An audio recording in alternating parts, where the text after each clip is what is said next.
বাংলাদেশের মেগাস্টার শাকিব খান আবারও বিয়ে করার ইচ্ছা প্রকাশ করলেন। এই ছবিটির মাধ্যমে আপনারা দেখতে পাচ্ছেন মেগাস্টার শাকিব খান একজন তার ভক্ত, তাকে তিনি খুব ভালোবাসেন এবং জানা যায় সেই ভক্ত হচ্ছে তার দীর্ঘদিনের প্রেমিকা। প্রথম প্রেমিকা ছিলেন চিত্রনায়িকা অপবিশ্বাস, তার সাথে বিয়ে, সংসার, তারপর ডিভোর্স। দ্বিতীয় স্ত্রী হিসাবে ছিলেন শবনম ইয়াসমিন বুবলী, বাংলাদেশের অনেক বড় একজন চিত্রনায়িকা। তার সাথেও ছেলে, সংসার, তারপরও ডিভোর্স।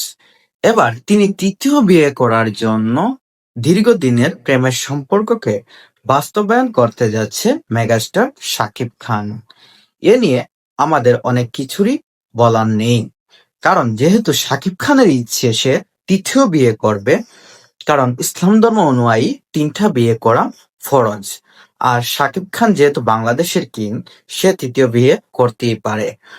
আর অপু বিশ্বাসকে ছেড়ে, বুবলীকে ছেড়ে এবার তৃতীয় বিয়েতে পা দিচ্ছেন বাংলাদেশের কিং এবং মেগাস্টার শাকিব খান।